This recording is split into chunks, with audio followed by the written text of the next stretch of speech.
Amen. Hallelujah. So, a blessed evening and a happy new year po sa lahat. Purihin po ang ating Diyos na buhay sa gabing ito at sa pamamagitan ng online fellowship. Tayo po ay nagkaisa at sama-sama na may pagmamahal sa gawain ng Diyos despite of itong pandemic na ito. Tunay nga na napakabuti ng Diyos sa ating buhay at hindi tayo hinahayaang makalitaan ang ganitong mga gawain. Salamat sa Diyos dahil ako po ay nagagalak na minsan pa tayo ay gagamitin ni Lord bilang alulod ng kanyang mga salita. Bago pa man ang lahat, mga kapatid, samahan niyo muna ako sa panalangin upang tayo po ay gabayan at patnubayan ni Lord hanggang sa matapos ang ating fellowship online. Tayo po ay manalangin. Ama naming Diyos na makapangyarihan sa lahat, ang siyang lumikha ng langit at lupa, ang Diyos ni Abraham, Isaac at saka si Jacob, ang Diyos na hindi nagbabago ngayon, bukas at magpakailanman, ang siyang tumubos sa ating mga kasalanan at nagbigay buhay ng walang hanggan.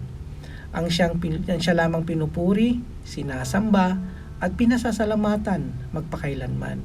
Naway sa gabing ito, Panginoon, kami po ay iyong basbasan, samahan sa aming online fellowship mula sa simula hanggang sa katapusan. At mangusap ka sa bawat isa sa amin, O Diyos, sa pamamagitan ng iyong banal na salita na aming mapapakinggan. Nawa hindi lamang kami nakikinig, O Diyos, kundi may sagawa namin na may bungang mabuti at may pagmamahal sa aming kapwa.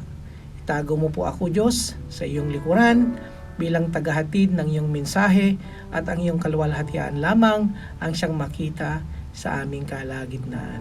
Ito po ang lahat ng aming panalangin sa iyo, Ama, na may pagpapakumbaba sa pangalan ng aming Panginoong Hesus at sa gabay at patnubay ng Banal na Espiritu. Ang lahat ay magsasabi ng Amen and Amen. Muli, mapagpalang gabi sa inyong lahat, mga kapatid. Tayo ba ay nagagalak sa salita ng Diyos? Pakibati muna ang iyong katabi, kapatid, at kung wala kang katabi, sa iyong sarili na laang. Sabihin mo, a blessed new year. Pinagpala ka dahil ikaw ay nasa tamang oras, nasa tamang lugar, at nasa tamang gawain ng Diyos. Amen? Sa gabing ito, ating mapapakinggan kung paano tayo muli magsisimula sa buhay sa taong 2021. Alam niyo po ba, mga kapatid, na sa lumang tipan o sa Old Testament, ang mga nananampalataya sa Diyos ay may season na sila po ay kanilang ibinibigay ang sarili o buhay. They will present themselves before God, led by a high priest. Kasi binibigyan nila ng kahalagahan ang presensya ng Diyos sa kanilang buhay at ipinapakita nila na sila'y nagdidepende sa Diyos lamang. Sa ganong paraan, is a great blessings sa kanila. Kung tayo ang tatanungin, mga kapatid, naranasan nyo na po ba bago magsimula ng New Year, ipinipresent po natin ang ating buhay kay Lord? Telling na, Lord, here I am, totally depending on you. You are my everything. Help me to fulfill your purpose in my life. Here I am, use me for your glory. Nasabi mo po ba sa Diyos ang mga katagang iyan nitong bagong taon? Remember, mga kapatid, wala pong mangyayari sa atin if there is no involvement ng Diyos sa ating buhay. Sabi nga, apart from me, you can do nothing. Amen? Ano po ang sabi sa John chapter 15, verse 5? Ako ang puno ng ubas at kayo ang mga sanga, ang nananatili sa akin at ako sa kanya, ang siyang nagbubunga ng sagana, sapagkat wala kayong magagawa kung kayo'y hiwalay sa akin. Amen? So sa gabing ito, mga kapatid, dahil sa bagong taon 2021, ang pamagat ng mensahe ng Diyos ay pagsisimula ng bagong buhay na may pagpapala. Amen? at naniniwala ako na lahat ay gustong pagpalain ng Panginoon. Magsabi ng amen sa gustong pagpalain ng Panginoon. A new journey, kumbaga. Dahil itong taon na ito ay dadalhin po tayo ni Lord sa buhay na kaaya-aya at masagana. Naniniwala ba kayo? Kaya this year, we declare a year of elevation. Say amen. A year of restoration. A year of healing. A year of promotion. A year of increase. A year of opportunity. A year of good breaks. And a year of new doors are going to open. At kung mapapansin nyo po mga kapatid, ang numero this year ay ascending numbers, 20 and 21. Pataas, di po ba? So this year, tayo po ay magsosor high like an eagle. Ililipad tayo ng mataas parang agila. Amen? So, now, speaking of New Year, malimit nating naririnig yung katagang New Year's resolution, di po ba? Minsan natanong din ba sa inyo kung ano ang New Year's resolution mo? Nung hindi pa tayo nananampalataya kay Kristo, marahil kapag sumapit na ang New Year, meron tayong pangako o sinasabing New Year's resolution na kung saan ay talikuran o iwanan ang mga bad attitudes sa ating buhay na hindi na dapat nating ginagawa. Halimbawa na lang po sa mga bisyo at ang pag-uugali. Napakadaling sabihin na ang New Year's resolution ko ay pangako ko, hindi po ako inom. Naway all. Pangako ko, hindi na po ako magalitin. Pangako ko, hindi na po ako maninigarilyo. Pangako ko, hindi na po ako tsismosa at tsismoso. Pangako ko, hindi na po ako mangangaliwa. Iyan po ang mga halimbawa na malimit nating sinasambit during New Year's resolution nung tayo po ay hindi pa nananampalataya sa Diyos. Ang tanong kapatid, hanggang kailan kaya ang mga pangako o New Year's resolution na iyan magtatapos? Or it will last long? Baka isang linggo pa lang nakuha na naman ng patikim-tikim, hindi po ba? Tapos sasabihin, testing lang. Amen? Ang salitang New Year's resolution ay huwag po tayong maniwala, mga kapatid. Babalik pa rin tayo sa dati kung wala sa Diyos sa ating buhay. Inuulit ko po, ang New Year's resolution na ito ay babalik pa rin sa atin. Babalik pa rin tayo doon kung wala ang Diyos sa ating buhay. Tandaan niyo po yan, mga kapatid. Kaya alalahanin po natin na ang tao ay nagbabago. Totoo po yan. Pero ang ating Diyos na buhay, ang siya lamang hindi nagbabago magpakailanman. Amen? Sabi nga sa Book of Hebrew chapter 13 verse 8, si Jesucristo ay siyang kahapon at ngayon, oo at magpakailanman. He is a God of yesterday, today, and forever. Amen? So, anong ibig sabihin nito mga kapatid? Ang Diyos ang siya lamang makapagbabago sa ating buhay sa tulong ng banal na Espiritu. Amen? At hindi ang ating sariling kakayahan at hindi rin ang New Year's resolution o ano paman. Amen po? Kaya nga mga kapatid, magmula nung tinanggap natin si Jesus sa ating buhay bilang Diyos at sarili po nating tagapagligtas, ang luma nating pagkatao ay pinalitan na ng bago. Sabi sa 2 Corinthians 5:17, kaya't kung ang sino man ay kay Kristo, siya'y bagong nilalang. Ang mga dating bagay ay nagsilipas na. Narito, sila'y mga pawang naging mga bago. Amen? Now, sa atin pong teksto sa gabing ito, ay matatagpuan sa aklat ng Deuteronomy chapter 1 verse 5 to 8. Pero bago natin basahin ang scripture sa gabing ito, mga kapatid, we'll just have a short background patungkol po sa buhay ng mga Israelites sa kamay ni Pero, na kung saan naging alipin ng mga Israelites sa pamumuno ni Haring Pero. At dahil sa habag ng Diyos sa mga Israelites, sila po ay iniligtas at pinaalis sa pagkaalipin sa pamamagitan ni Moises. And God has delivered them out of slavery from the hands of Pharaoh to the place called the Promised Land, flowing with milk and honey. And speaking of slavery, po mga kapatid, be careful always. Dapat laging bantayan po natin ang ating spiritual na pamumuhay at baka maging alipin po tayo ng kasalanan o kasamaan kung wala ang Diyos sa atin. Amen? Dito, makikita po natin ang mga Israelites sa bago nilang panimula sa paglalakbay na kung saan ay sinabi ng Diyos na lisanin nila ang lugar dahil sila ay masyado na silang tumagal para marating nila ang pangako ng Diyos. Kaya basahin po natin sa simula sa verse 5, sabi po dito, ipinaliwanag ni Moises ang kautosang ito nang sila'y nasa lupain ng Moab sa silangan ng Jordan. Ang sabi niya, nang tayo'y nasa Sinai, ganito ang sinabi sa atin ni Yahweh, ang ating Diyos. Matagal-tagal na rin kayong nakatigil sa bundok na ito.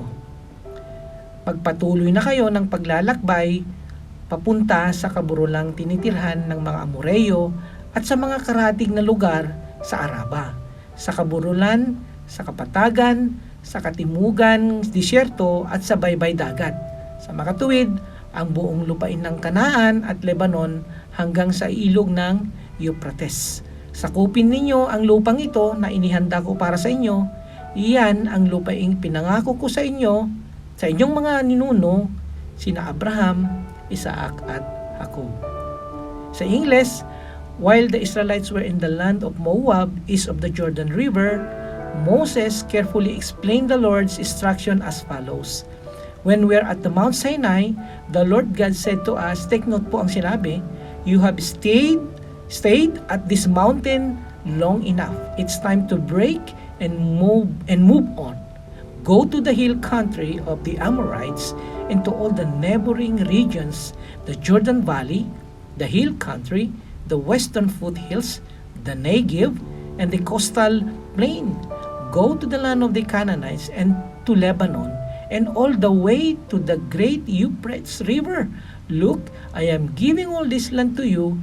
Go in and occupy it, for it is the land of the Lord swore to give to your ancestors, Abraham, Isaac, and Jacob, and to all their descendants. Purihin nawa ang Diyos sa kanyang mga salita. Sa atin pong binasa, mga kapatid, gusto kong i-emphasize especially yung verses 6 at 7. Ito po ang sinabi ng Diyos sa mga Israelites sa kanilang panibagong paglalakbay sa pamamagitan ni Moises na kung saan kailangan lisanin nila ang bundok ng Sinai upang marating nila ang ipinagkaloob ni Lord na pangako. Sinabihan sila ng Diyos sa sobrang tagal na nilang pag-stay at sa kadahilan ng pagtanggi at hindi pagsunod sa Diyos na sinabayan pa ng pagrereklamo, kaya tuloy 40 years ang kanilang paglalakbay sa ilang bago pa man nila narating ang Promised Land. Instead na 40 days lamang. Ganon katindi ang naranasan nilang tagal sa ilang dahil sa katigasan ng kanilang ulo. Kaya kapatid, kung tayo po ay reklamador, amen, tumatagal ang mga pangako siya sa atin. Imagine, nagreklamo ka ngayon kapatid, baka next year mo pa marating yung Promised Land. At kung paulit-ulit mong itong ginagawa, syempre di mas lalong tumatagal pa. Amen po. Kaya kapatid, this is the time to need to change. This is the time you need to change and come to the Lord. At sa bagong taong ito ng 2021, this is the year of elevation, restoration, healing, promotion, increase, opportunity, good breaks. New doors are going to open. Kapatid, meron pa bang pangako ng Diyos na hindi pa natin nakamtan o narating? At kung hindi mo pa narating mga kapatid, baka naman masyado tayong tumagal na nirahan sa bundok ng reklamo, bundok ng pagtanggi, o bundok ng hindi pagsunod sa Diyos. Kapatid, kailangang i-double check nating mabuti kung anong dapat nating lisanin na bundok at kung ano ang dapat nating i-break na camp sa buhay. Kaya hindi natin nararating o natatagalan tayo sa mga pangako ng Diyos. Amen? Maaring o marahil ay nasa comfort zone pa rin tayo kaya ayaw nating lisanin. Kapatid, anong sabi ni Lord?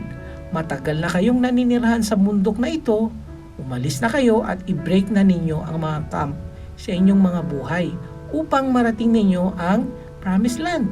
You have stayed at this mountain long enough. It is time to break camp and move on, sabi ng Panginoon. Now mga kapatid, ano nga ba? Ano ang mga bagay na sinasabi ng Diyos sa atin na dapat nating lisanin o i-break na camp upang marating ang mga pangako niya? Dito, may 3 bagay na dapat nating lisanin o 3-letter piece na dapat iwanan at i-break na camp sa ating buhay. Unang-una po dito ay mga lugar o places. Amen. Pangalawa ay ang mga tao or people people. At ang pangatlo ay ang ating sarili or ating personal life. Amen. So una ay place o lugar. Pangalawa ay ang mga tao o people.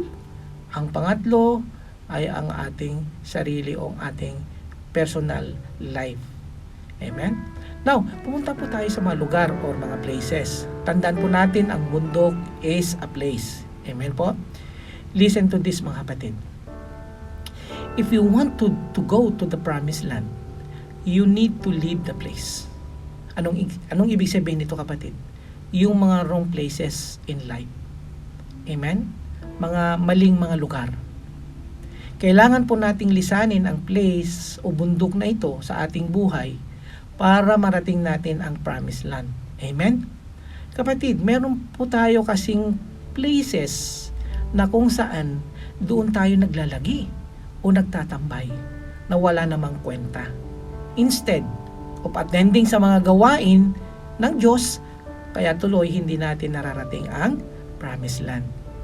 Alam natin na Tuesday ngayon, midweek service o Friday service at may gawain. Asan ka kapatid? Nagmoling? Nag-outing ka ba? Nag-part-time? O umatin ng birthday? Tapos gusto mong pumunta sa promised land? Hello? Lord, sabi mo, gusto kong pumunta dyan sa langit. Sinasabi mong ganun. Sa church nga lang, hindi ka makapunta. Amen? Alam mong may BS, may prayer meeting. Asan ka na kapatid? Do you think makakarating ka kaya sa promised land? Wrong places, dapat hindi po nating tambayan.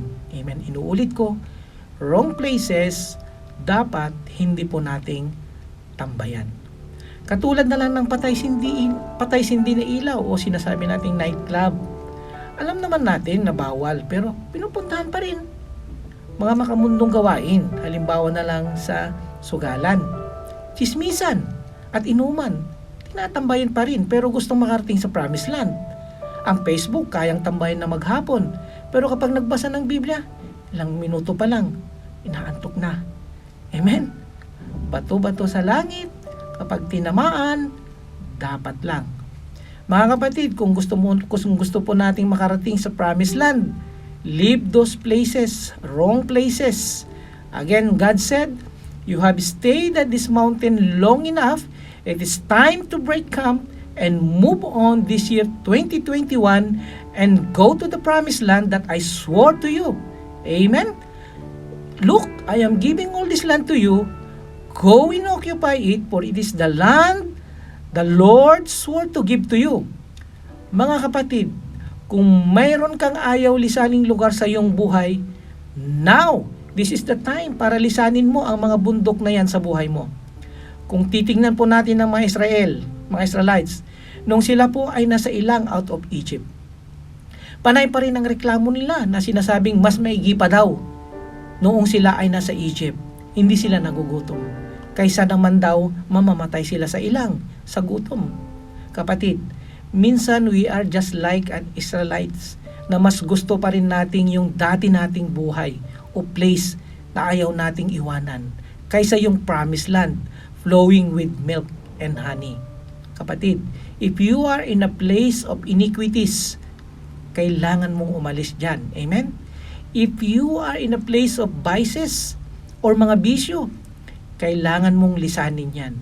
Kung mayroon kang place of anxiety, kailangan mong i-break yan, kapatid. Kung mayroon kang masamang ugali, you need to leave that place. Amen? Alam niyo po minsan ang ugali ng mga Pilipino, kapag nagtampo, inaabot ng ilang linggo o buwan. Hindi makapag-move on. You have stayed long enough sa bundok ng tampo. Break camp and go, says the Lord. Amen? Again, kung gusto mong makarating sa promised land, leave those places in life, break camp, and go. Amen? So, you don't need to stay in the wrong places. That's why, hindi natin nararating ang promised land. Ang pangalawa ay mga tao o leave the people. Listen to this, mga kapatid.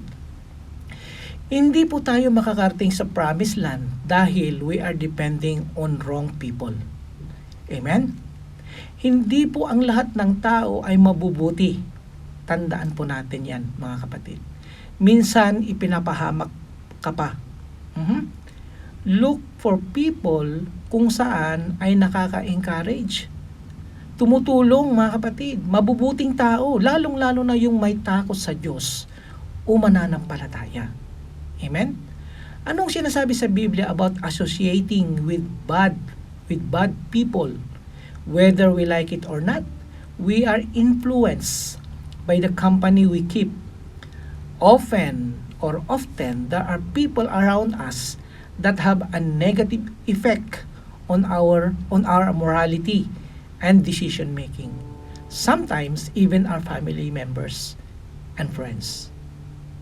1 Corinthians 15:33 says, "Huwag kayong paluloko. Ang masasamang kasamay nakakasira ng magagandang ugali." Amen? Be wise enough to choose the right person to associate with.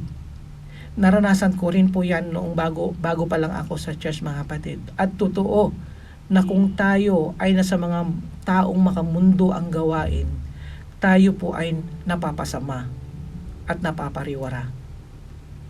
If we hang out with negative people, magiging negative people ka na rin. Amen? Minsan tayo pa nga ang nangunguna sa kalukuhan instead na we need to show our Christ-like attitude to them. Amen? Sa kwentuhan, tayo pa ang bumabangka. At kapag may nagsabing si ganito, si ganire ay masama ng ugali. Oo nga. Kaya tuloy parang nagiging baka na. Oo nga. Kaya minsan mahirap kapag nagkakain ng bulalo at beef steak. Lalo na kapag busog. Baka lalo bigla kang sumigaw ng oo nga. Amen? Amen. So ito sa mga dalaga at binata naman na naghahanap ng forever o right person. Tingnan po nating mabuti kung ito ba ay worth going or worth following. Katulad sa mga binata, nakakita lang ng magandang babae at maputi. Wow!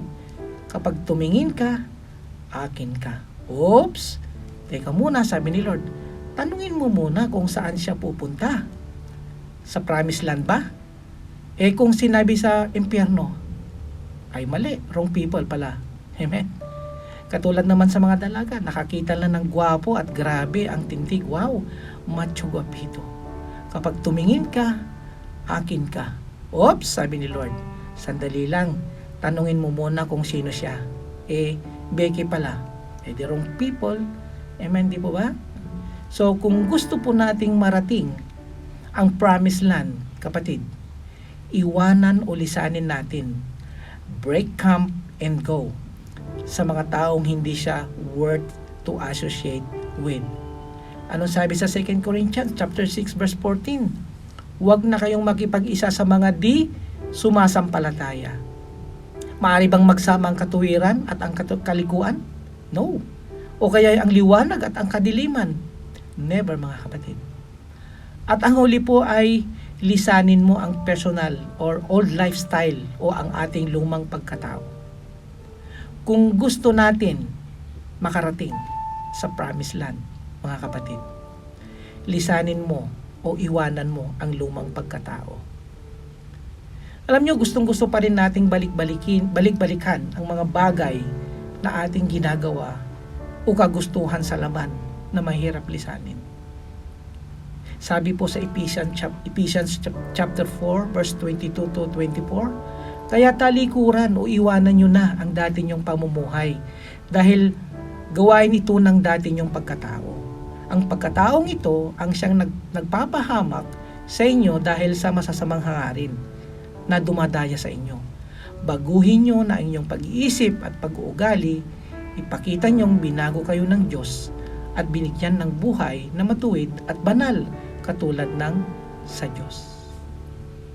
Alam nyo mga kapatid, kung susunod lang tayo sa Diyos sa kanyang mga salita at iiwanan natin ang ating mga lumang pagkatao, for sure, tayo po ay aangat sa ating mga buhay at makakarating tayo sa promised land flowing with milk and honey. Huwag po tayong magdepende sa sarili nating kakayahan, kundi sa kakayahan ng Diyos. Kaya mga kapatid, kung gusto nating makarating sa promised land, you need to live ang luma nating pagkatao. Remember mga kapatid, ang sabi ni Lord, do not stay at this mountain for too long. It's time to break, camp, and move on. Amen? So wag po natin kalimutan mga kapatid, yung mga tatlong P o yung mga tatlo na bagay na sinasabi ng ating Panginoong Diyos. Ang una, we need to leave those wrong places sa ating buhay. Amen? And ang pangalawa, we need to leave those people na hindi po karapat-dapat para sa atin. At ang pangatlo ay we need to leave those lumang pagkatao po natin. Amen, sa ating buhay upang marating po natin ang pangako ng Diyos flowing with milk and honey. Amen? So sa lahat po ng nakarinig ng magandang balita at tumanggap nito ay magsasabi ng malakas na amen. Purihin po ang Diyos na buhay sa gabing ito sa kanyang mga salita, naway mamunga ito ng masagana sa ating mga puso at maipamuhay. Good night po sa inyong lahat and keep safe. Have a blessed New Year at naway pagpalain kayo ng ating Panginoong Diyos na buhay. Amen. God bless us all once again. Praise the Lord.